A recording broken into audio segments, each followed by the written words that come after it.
자, 오늘은 욥기 42장 3에서 6절 말씀을 중심으로 하나님의 구원 이야기, 선과 악이라는 부제로 말씀을 드리도록 하겠습니다. 주님의 이름으로 오늘 예배 자리에 나오신 형제자매님들 환영합니다. 하나님의 구원 이야기, 그렇게 얘기했을 때 아니 여기에도 구원이 들어있습니까? 라고 반문하시는 분도 계실 것이라고 생각합니다. 그렇습니다. 바로 이 구절에도 하나님의 구원 이야기가 들어있고, 성경 전체를 통틀어 봐도 성경은 하나님의 구원 이야기고 그리스도의 사랑 이야기로 귀결되어 가는 것을 발견할 수가 있습니다. 오늘 여기서 욥에게서 나오는 하나님의 구원 이야기가 나와 무슨 관계가 있을지, 또 성령님의 조명하심을 간구하며 나의 삶에 깊이 들어가 그리스도의 생수의 강이 넘치는 시간이 되시기를 소망합니다. 욥의 이야기는 이스라엘 이야기가 아니고 우스 땅이라는 곳에서 시작합니다. 욥이 이방인이었다는 말도 되겠습니다. 이 우스 땅은 이스라엘, 즉 가나안의 동쪽 어딘가 정도를 추정하고 어떤 이는 에돔 땅이었다고 추정하기도 합니다. 욥기에서 기술되는 전반적인 내용들은 그 당시 지혜론이라고 했던 제사장들을, 세계상들을 잘 보여주고 있습니다. 하나님의 질서를 따라 사는 영리한 사람은 복을 받고 그렇지 않은 사람은 불행과 고난을 받은 사람이라고 생각하는 그런 인과율의 내용들을 말하고 있습니다. 우리가 잘 아는 솔로몬의 잠언, 또 지혜서에서도 이러한 내용들을 기록한 부분들이 쓰여 있는 것을 또한 알 수가 있습니다. 그러면 이 말씀이 틀린 것입니까? 라고 누군가는 물으실 겁니다. 아닙니다. 이 말씀은 당연히 맞는 말씀입니다. 그런데 왜 욥기에서는 의인인 욥이 그렇게 고난받는 것입니까? 라고 또 묻는 분도 계시겠죠.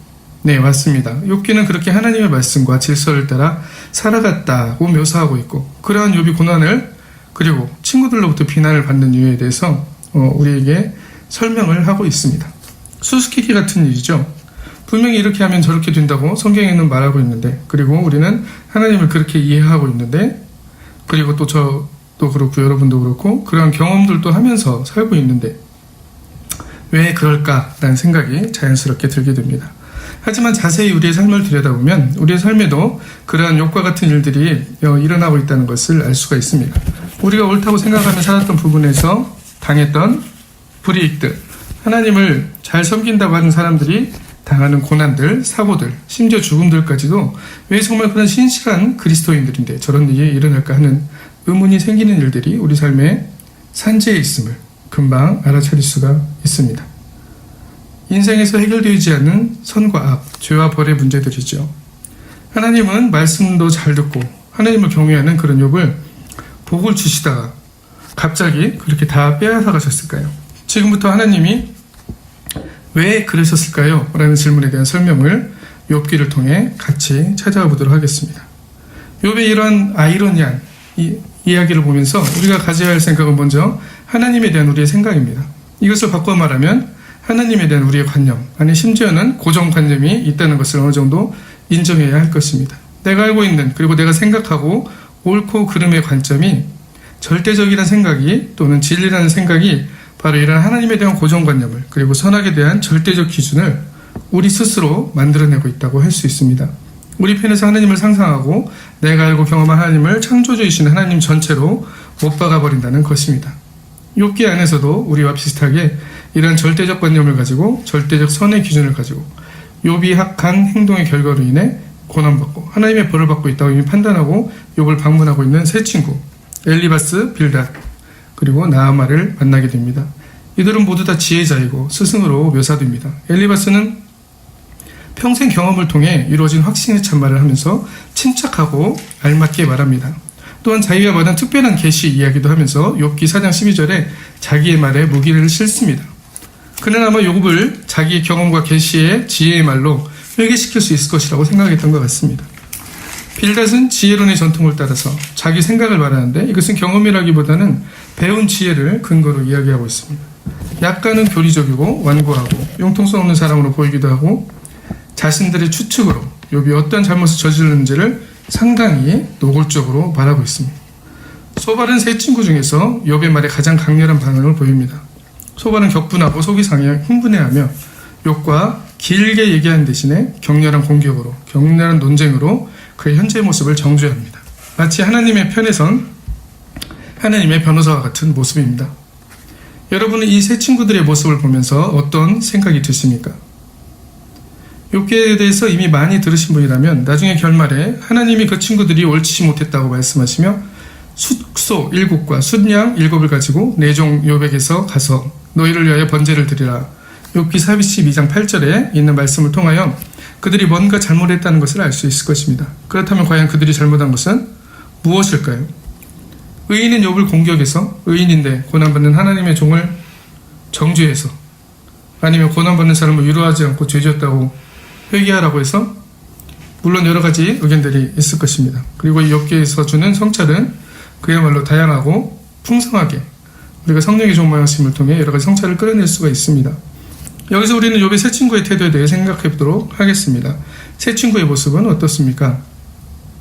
욥이 하나님께 원망한 듯한 어조에 대해 그들은 언뜻 보기에는 욥이 회개할 수 있도록 깨우쳐 주려는 좋은 의도를 가지고 있다고 볼 수 있습니다. 정말 어려움에 빠진 친구를 근본적인 문제에서 구할 수 있는 기회를 전해주려는 선한 의도로 보이는 것입니다. 그들은 지혜도 경험도 그리고 계시도 소유하고 있습니다. 그런데 잘 봐야 될 부분이 있습니다. 세 친구는 하나님의 말씀에 근거해서 하나님의 입장을 변호하며 말하고 그들이 하는 말은 본문 어디를 찾아봐도 전혀 문제가 되지 않는 지혜로운 말씀들입니다. 우리가 잘 사용하고 잘 아는 내 시작은 미약하였으나 내 나중은 심히 창대하리라 라고 있는 욥기 8장 7절도 이 상황에서 빌다시 권면한 말입니다. 욥이 죄를 지었으니 욥이 하나님께 정결하고 정직하면 하나님이 너의 나중을 창대하게 하실 것이라는 의미의 말입니다. 자, 그럼 왜 이 말을 욥은 교만한 말이라고 나를 조롱하는 자들이 나와 함께 있으므로 내 눈이 그들의 충동함을 항상 보는구나. 17장 2절에 이렇게 얘기하고 있습니다. 너희는 다 재난을 주는 위로자들이구나. 16장 1절에도 이렇게 말하고 있습니다. 그럴듯한 말로 나도 그럴듯한 말로 너희를 치며 머리를 흔들 수 있다 라고 16장 4절에도 말하고 있죠. 큰 지식을 참 잘도 전하고 있구나 라고 26장 3절에도 비꼬듯이 말하고 있습니다. 심지어 26장 4절에는 내가 누구를 향하여 말하느냐 누구의 정신이 내게서 나왔느냐라고 말하면서 그 말들이 하나님의 영이 아닌 너의 정신에서 나온 말이라고까지 질타를 하고 있습니다. 그들은 분명히 하나님의 말씀에 지혜를 말하고 그것으로 욥에게 회개하고 말하는데 욥에게는 왜 그것이 말씀으로 다가오지 않는 것일까요? 물론 욥의 측면에서 그것의 문제를 찾아볼 수 있겠지만 우리는 먼저 세 친구들의 측면에서 바라보고자 합니다. 세 친구들이 이미 욥을 악인으로 판단하고 있다는 것을 바라보아야 합니다. 세 친구들의 마음에 이미 하나님의 말씀을 가지고 욥을 판단하고 선과 악 중에서 욥이 악인이 되었다는 것을 확신하고 있습니다. 이것의 확신의 근거가 무엇입니까? 그렇습니다. 바로 하나님의 말씀, 곧 지혜입니다. 그럼 정말 하나님의 말씀과 지혜가 욥을 악인으로 판단하고 있습니까? 욥의 고난이 욥이 악해서라고 성서는 말하고 있습니까? 우리는 이미 앞장서 하나님 나라에서 고발하는 자 사탄이 욥이 까닭없이 하나님을 경외하겠습니까? 라고 말하며 하나님의 허락을 이끌어낸 장면을 알고 있습니다. 하나님의 의도는 욥을 하는 것에 있었다고 우리는 알고 있지만 이것을 모르는 새 친구들의 기준으로 볼 때 그렇다면 하나님은 악하신 것입니까? 하나님의 지혜의 말씀을 경험하고 배운 새 친구들의 판단과 같이 욥의 모습과 삶의 결과가 그렇게 나타났기에 욥은 뭔가 죄를 범했고 그 죄로 인해 하나님이 치셨다라고 말할 수가 있는 것일까요? 만약 그 인과율의 기준으로 본다면 우리는 욥기 처음에 나타나시는 하나님을 악하다고 하는 그런 딜레마에 빠지게 되는 것입니다. 문제는 하나님의 편에 또는 욥의 편에 있었던 것이 아니고 바로 세 친구의 인과율적 기준과 판단에 있었던 것입니다. 하나님 우리에게 하나님의 말씀을 계시하시고 삶의 지혜를 주는 성경을 주셨습니다. 이 성서를 통해서 우리는 하나님에 대한 성서 본문에 대한 우리 이해를 가지고 가끔씩 이런 새 친구와 같이 판단하는 자리에 나도 모르게 서 있게 됨을 발견하게 됩니다. 성서는 하나님이 우리에게 주신 율법의 측면으로 생각하여 지키고 그것에 맞춰 생활하여 나가야 하는 그런 율법주의적 삶을 살아갈 것을 요구하는 것처럼 보이지만 오히려 다른 면을 보여주고 있습니다. 그 율법을 통하여 우리가 완전할 수 없다고 말씀하십니다. 로마서 3장 10에서 12절에 보시면 기록된 바 의인은 하나도 없나니 하나도 없으며 깨닫는 자도 없고 하나님을 찾는 자도 없고 다 치우쳐 함께 무익하게 되고 선을 행하는 자도 없나니 하나도 없도다 라고 말씀하고 있습니다. 로마서 3장 10에서 12절 우리 한번 찾아서 같이 읽어보실까요? 3장 10절부터 12절입니다. 시작. 기록된 바 의인은 없나니 하나도 없으며 깨닫는 자도 없고 하나님을 찾는 자도 없고 다 치우쳐 함께 무익하게 되고 선을 행하는 자는 없나니 하나도 없도다 라고 말씀하고 계십니다. 그러면서 로마서 3장 19절에서 20절에 율법의 기능에 대해서 다시 한번 우리에게 조명해 주십니다. 19절부터 20절까지 같이 읽겠습니다. 우리가 알거니와 무릇 율법이 말하는 바는 율법 아래 있는 자들에게 말하는 것이니 이는 모든 입을 막고 온 세상으로 하나님의 심판 아래 있게 하려 합니다. 그러므로 율법의 행위로 그의 앞에 의롭다 하심을 얻을 육체가 없나니 율법으로는 죄를 깨달으니라. 그렇습니다. 성서는 우리에게 십계명, 신명기 등과 같은 율법을 통해 구약성경, 신약성경 그 안에 들어가 있는 여러 가지 하나님의 어떤 법칙들을 통해서 복과 저주의 길을 제시하고 있습니다. 그러나 그것을 지킬 수 있는 사람은 아무도 없다는 것 또한 분명하게 말하고 있습니다. 그러면 우리는 질문할 것입니다. 그럼 왜 지키지도 못하는 말씀을 우리에게 주셨나요? 하나님은 성서를 통하여 우리가 어떤 존재인지 알리고 싶어 합니다. 먼저 하나님은 이 세상을 사랑하시고 독생자를 보내시고 구원의 길을 열어주셨음을 알리고 싶어 하시며 요한복음 3장 16절에 있죠. 그 사랑의 깊이가 또한 에스겔서에 나온 것처럼 주 여호와의 말씀이라 내가 어찌 악인이 죽는 것을 조금인들 기뻐하랴 그가 돌이켜 그 길에서 떠나 사는 것을 어찌 기뻐하지 아니하겠느냐라고 에스겔서 18장 23절에 말씀하고 계십니다. 또한 디모데전서 2장 4절에는 하나님은 모든 사람이 구원을 받으며 진리를 아는 데 이르기를 원하느니라 라고 말씀을 하십니다. 이것이 바로 집을 나간 탕자를 기다리는 아버지의 마음인 것이고 그것이 바로 하나님의 사랑의 깊이라고 말씀하고 있습니다. 자, 그럼 우리는 어떠한 존재입니까? 하나님 말씀을 제대로 지킬 수도 없는 그런 존재들이라는 것입니다. 너무 제가 하나님의 거룩한 자녀들을 인간의 능력을 비하하는 것 같습니까? 아닙니다. 하나님은 성서를 통해서 먼저 우리가 구원이 필요한 존재인 것을 알려주시길 원합니다. 그럼 우리는 성서를 어떻게 읽어야 할까요? 하나님의 지혜의 말씀을 어떻게 받아들여야 할까요? 그렇습니다. 바로 내 자신을 비추는 거울로 그리고 내가 그런 하나님의 피조물로서 죄인임을 그대로 비추어주는 것이 성경임을 먼저 깨달아야 합니다. 이것이 우리의 존재에 대한 분명한 인식이고 죄에 대한 깨달음입니다. 그렇게 우리는 스스로 구원할 수 없고 스스로 거룩해질 수 없으며 스스로 하나님이 체할 수 없는 존재임을 알게 되는 것입니다. 나의 구원자가 누구이고 난 어떻게 구원을 받을 수 있는지를 알게 되는 것입니다. 그럴 때 바로 하나님의 구원 이야기는 우리의 삶 속에서 그대로 체험되어지는 것이고 그리스도가 바로 우리를 대신하여 죽으신 구속자이고 그리스도를 통해 나의 존재의 본질을 바꿔주시고 주에서 생명으로 옮겨주시고 자녀 삼아주시는 하나님의 구원을 체험하게 되는 것입니다. 요한복음 5장 4절에 내가 진실로 진실로 너희에게 이르노니 내 말을 듣고 또 나를 보내신 이를 믿는 자는 영생을 얻었고 심판에 이르지 않았니 사망에서 생명으로 옮겼다라고 말씀을 하고 계십니다.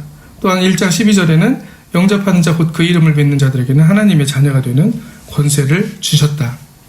자, 이제 어느 정도 성경을 왜 읽어야 하는지 그리고 성경 이야기가 나와 무슨 상관이 있는지를 발견할 수 있는 지혜들을 성경을 통해 알아봤습니다. 그렇습니다. 성서라는 거울을 통해서 우리가 어떤 존재인지 깨닫는 것 그것이 바로 우리가 성경을 통해 봐야 하는 가장 첫 번째 모습입니다. 그럴 때만이 우리는 나의 노력과 기도로 나의 공력으로 하나님께 나아갈 수 없다는 것을 알게 되는 것입니다. 이러한 회개의 모습, 하나님께 돌이키는 모습을 통해서만 우리는 그리스도, 구원자를 나의 삶에서 만날 수 있게 됩니다. 구원자를 통해 나의 삶을 그대로 하나님께 드리게 되면 우리는 하나님의 자녀가 되고 하나님의 놀라운 영광에 들어갈 수 있으며 하나님의 성품에 참여하는 그런 귀한 존재의 변화가 일어나게 된다는 것입니다. 이것은 본질의 변화를 말하고 삶의 변화를 의미하는 것이고 우리 생각과 인격의 변화도 의미하는 인간 전체에 대한 놀라운 변화가 바로 하나님의 구원 이야기, 복음을 통해서 삶의 실제로 나의 삶의 실제로 일어나고 있는 것이고 그리스도의 그 십자가의 사건이 나와 관계가 있다는 것을 깨닫게 해주는 그러한 모습들입니다.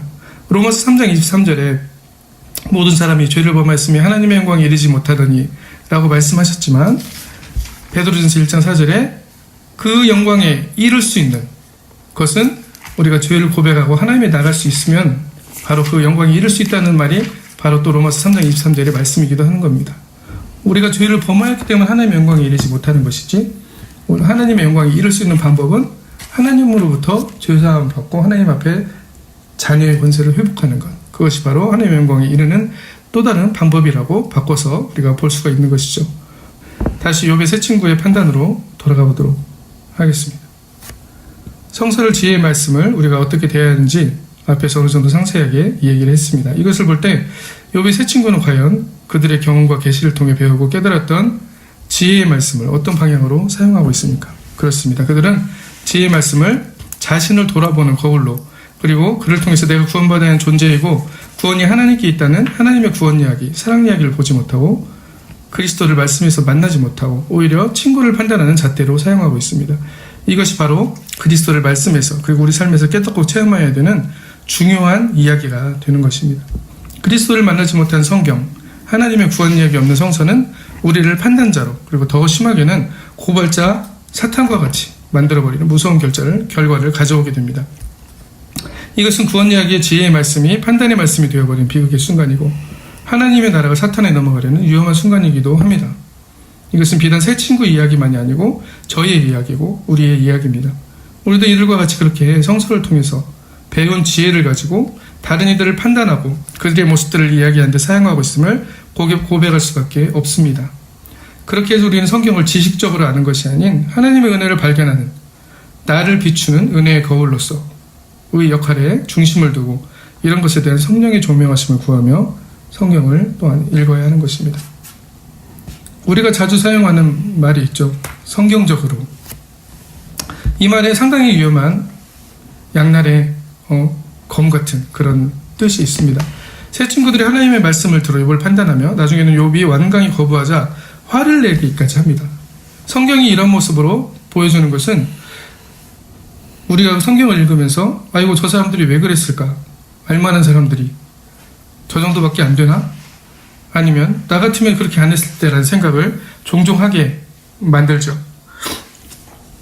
저도 그런 경우가 꽤 있었던 것 같습니다. 성서는 수많은 좋은 이야기, 승리의 이야기, 성령의 역사 이야기, 병고침의 이야기, 홍해를 가른 이야기 등 엄청난 멋진 하나님과 하나님 사람들의 이야기가 가득합니다. 그런데 그것만입니까? 그것 외에도 다윗과 바세바 이야기, 이방인들의 이야기, 다윗 고조할머니가 된 이방인 롯의 이야기, 롯과 딸들의 이야기, 수많은 전쟁과 살인 이야기, 유다와 다말 이야기 등 정말 말로 꺼내기도 힘든 그리고 우리 생각으로 이해할 수 없는 이야기들이 또 많이 들어와 있습니다. 왜 그럴까요? 거룩한 성서에 이렇게 굳이 이런 이야기들을 집어넣어서 다른 사람들의 비난을 받아야 될 이유가 있었을까요? 네, 바로 있었습니다. 이것이 바로 우리의 성서를 보는 관점이 바뀌어야 되는 부분입니다. 성서는 그렇게 그려지는 그런 부끄러운 이야기들이 들어와 있는 책들인데 그것은 바로 우리의 모습을 보여주기 위해서 있다라는 것입니다. 인간의 실체가 그렇다라고 말하고 있는 것입니다. 성서는 인간의 실체를 그대로 드러내주고 그것을 통해서 인간은 스스로 거룩해질 수도 지혜로워질 수도 그리고 하나님과 같이 될 수도 없다는 것을 거듭해서 보여주고 있습니다. 그걸 통하여서 우리의 구원은 그리스도께 그리고 그것 하나님의 긍휼과 자비의 제단 앞에 아버지의 얼굴을 구하며 나아갈 때만이 탕자의 아버지처럼 기뻐하시며 우리를 구원하신 하나님을 만날 수 있다. 하나님의 자녀가 될 수 있다는 것을 거듭해서 이야기하고 있는 것입니다. 이것이 바로 성서 안에서 우리가 발견할 수 있는 그리스도의 이야기이고 하나님의 구원의 이야기들인 것입니다. 성서를 이 하나님의 구원 이야기의 틀로 보게 되면 많이 보이지 않던 새로운 이야기들이 보일 것입니다. 그리고 내가 그 성서의 이야기의 장본임을 알 수 있으며 나의 삶과 직접 연관된 이야기가 성경에 가득함을 우리는 깨달을 수 있습니다. 결국에 내가 죄사함을 받을 수 있는 존재라는 것을 깨달았을 때 그리스도의 십자가의 사건이 하나님의 구원이 나의 삶으로 들어오게 되는 것이죠. 그렇게 우리 생각이 저 사람들은 왜 그랬을까? 나라면 안 그랬을 텐데 에서 멈춰서는 안 된다는 것입니다. 하나님께서는 분명히 이런 상황에서 그것이 다름이 아닌 너 자신이다라는 것을 성령을 통해 조명해 주십니다. 나는 안 그랬을 텐데가 아닌 나도 그렇다는 이야기죠. 이 시각의 전환이 이루어질 때 그리스도의 구원 이야기는 말씀드린 대로 나의 삶으로 살아있는 이야기로 들어온다는 것입니다. 그리스도에게는 우리의 삶에 계시되고 침투되고 또 스며들어서 우리의 삶을 구원하시고 나의 삶에 그리스도의 구원 이야기를 또 써내려가게 하시는 것입니다. 이러한 영원한 복을 그리고 은혜를 받아들이는 또 저와 여러분이 되시기를 주님의 이름으로 축복을 합니다. 결국 욥기 마지막 본문에서는 욥은 하나님 앞에 자신이 주장하던 자신은 의롭다는 주장이 얼마나 어리석었는지를 고백을 하고 있습니다. 욥기 42장 3에서 6절 우리 다시 한번 읽어보도록 하겠습니다. 욥기 42장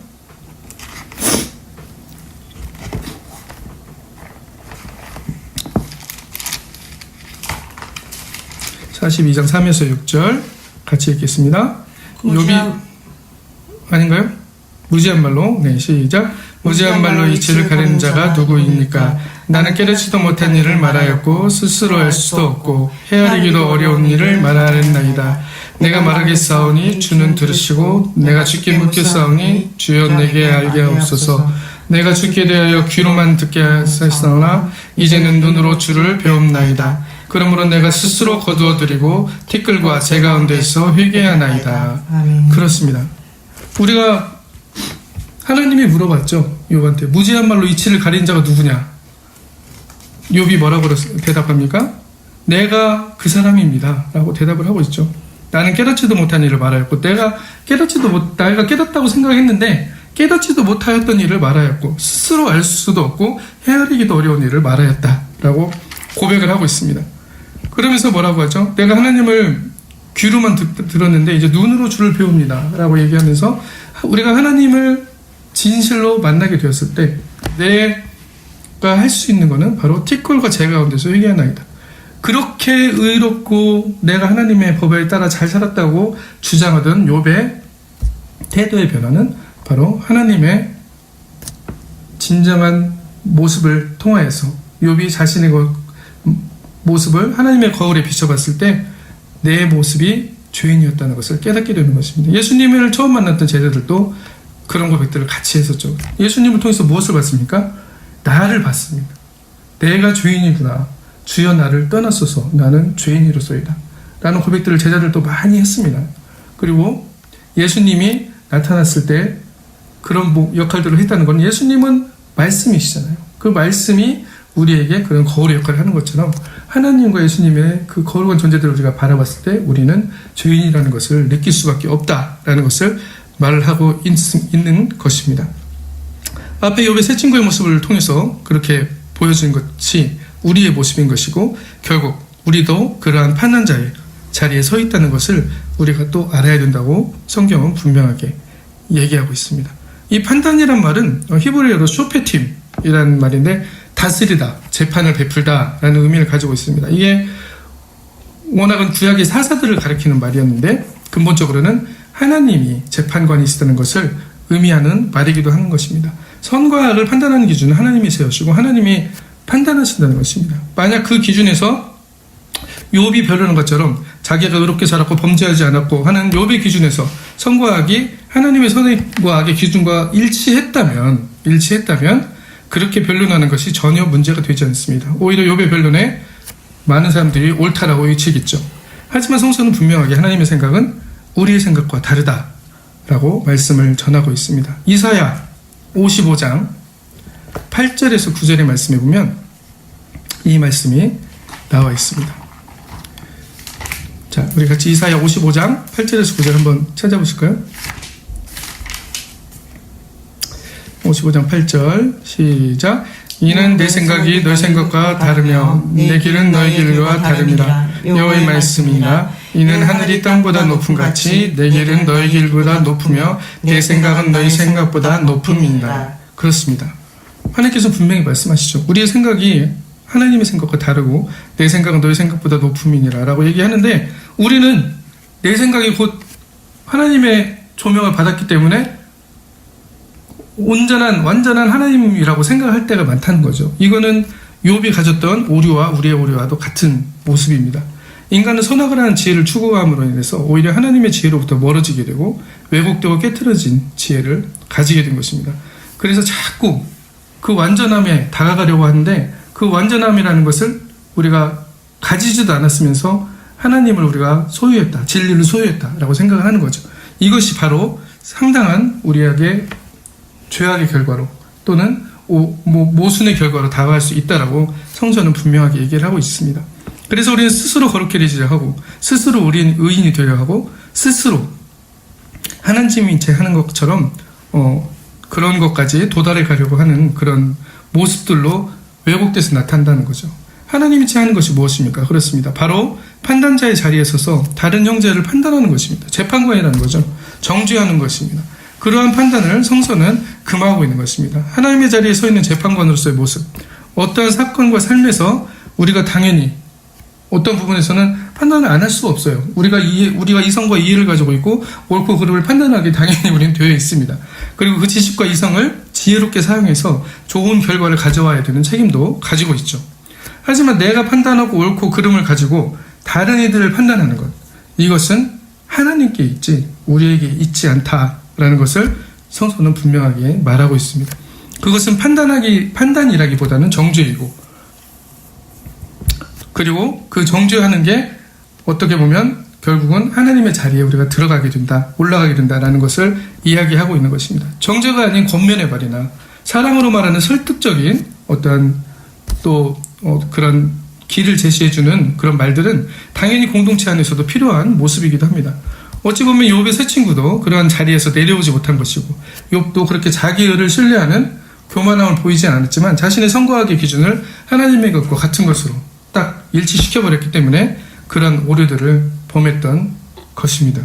내 지혜의 언어는, 그렇기 때문에 내 지혜와 내 언어는 유한하다는 것을 알아야 된다는 것입니다. 하나님께서 분명히 욥에게 말씀하시죠.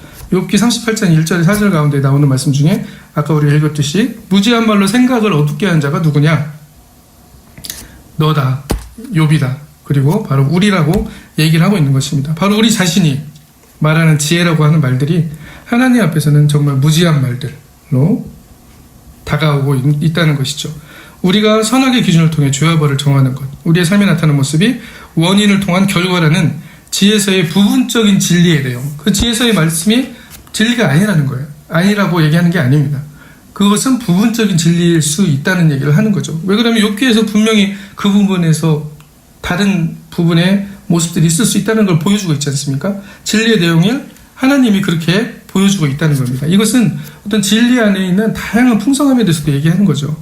지혜서의 가치관을 부정하는 것이 아니고 지혜서의 가치관에 대한 하나님으로부터 나오는 더 풍성한 은혜의 부분들, 그리고 인간이 도달할 수 없는 하나님의 지혜의 부분을 드러내야 하는 것입니다. 우리가 도달할 수 없다는 거죠. 우리는 자꾸 우리 생각으로 그걸 판단하고 끼워 맞추려고 하는데 그것이 하나님의 지혜의 전부가 아니라는 것을 계속 얘기하고 계시는 거예요. 성경은 그런 모습으로 우리에게 다가오는 것입니다. 하나님의 지혜는 그렇게 우리가 가지고 있고 우리가 깨달을 수 있는 선악의 지혜, 죄와 벌에 대한 유한한 개념보다 측량할 수 없는 광대함을 가지고 계십니다. 우리가 수평선을 보고 수평선에 도달할 것 같지만 자꾸 다가갈수록 어떻게 돼요? 수평선이 잡힙니까? 멀어지죠. 그것도 하나님의 지혜도 이런 식으로 우리가 비유적으로 표현해 볼 수가 있다는 겁니다. 하나님을 아는 지식도, 선과 대학에 대한 우리의 생각도, 그런 것들이 결국 제한적이라는 것을 성서는 욥을 통해서, 그리고 세 친구를 통해서, 그리고 우리의 자신의 모습들을 통해서 보여주고 있는 것입니다.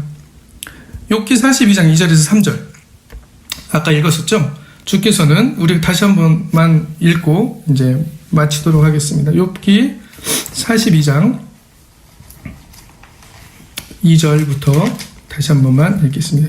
시작. 주께서는 못하실 일이 없사하며 무슨 계획이든 못 이룰 것이 없는 줄 아오니 무지한 말로 이치를 가린 자가 누구입니까? 나는 깨닫지도 못한 일을 말하였고 스스도 알 수 없고 헤아리기도 어려운 말을 말하였나이다. 자, 그렇습니다. 아멘. 자, 여러분은 이것을 통해 무엇을 느끼십니까? 참 인간 이해를 통해서 욥은 하나님 앞에 자신이 어떠한 존재인 것을 깨달았습니다. 우리가 성서에 대해 말하고 말씀이 우리 안에 들어올 때 우리에게도 이러한 일들이 일어나는 것입니다. 성령의 말씀의 검이 우리의 심령 깊은 곳을 뚫고 들어와 심령과 골수를 쪼개고 하나님은 구원이시다. 예수아라는 것은 예수님의 이름이잖아요. 그렇죠? 예수. 여호수아도 같은 뜻의 히브리어 말이고 호세아도 하나님은 구원이시다 라는 말씀들입니다. 이것을 외치면 성령께서 우리의 심령 골수 속에서 들어오시면서 하시는 말씀이 뭐냐면 하나님은 구원이시다 라는 것을 우리 삶에 깊이 심어준다는 것입니다. 예수아라고 외친다는 것이죠. 이렇게 우리 삶 모습을 깨닫고 그리스도를 통해 이루어진 그 구원의 이야기가 우리가 동참하게 될 때 하나님은 우리를 사랑과 긍휼로 안으시고 우리를 다시 회복시키시어 자녀로서의 권세를 주시는 것입니다. 그렇기 때문에 우리 존재의 참모습을 깨닫는 것은 부끄러운 일이 아니고 감사한 일이고 기쁜 일이고 회복의 가능성을 얻는 것이고 내 삶에 하나님의 구원의 이야기를 나타내는 능력의 시작이 되는 것입니다. 그때만 우리는 하나님께 영광의 찬송을 돌릴 수 있고 하나님 은혜에 감격할 수 있고 하나님의 구원의 이야기가 그리스도의 십자가 사건이 나의 삶에서 나를 구원하는 현재의 나의 삶과 연관되는 사건이 되는 능력이 되는 것입니다. 하나님께서 주신 이 은혜는 값지 않은 은혜가 아닙니다. 우리는 하나님의 자녀가 됨으로써 그의 자녀의 모습에 맞는 성령의 열매를 맺는 삶을 살아야 하고 주님 오실 때까지 구원받았으나 성도는 여전히 죄인으로서 사랑받는 그리스도인의 모습으로 살아가야 되는 것입니다. 예수께서 이르시되 이미 목욕한 자는 발밖에 씻을 필요가 없느니라 온몸이 깨끗하니라. 요한복음 10장 10절 전반절에 말씀하고 계신데 우리가 이미 구원을 받았지만 그래도 우리는 목욕했지만 발밖에 씻을 필요가 없다라고 예수님께서는 발을 씻어야 된다는 것을 말씀하고 계시는 것이죠. 우리도 매일매일 우리의 모습을 말씀에 비춰보면서 하나님의 얼굴을 구하고 우리가 하나님이 취하는 죄를 회개하고 하나님의 지혜를 가진 것처럼 형제자매를 판단하고 정죄하는 그런 잘못된 지혜의 사용의 모습들을 회개하는 모습들을 가져야 된다는 것입니다.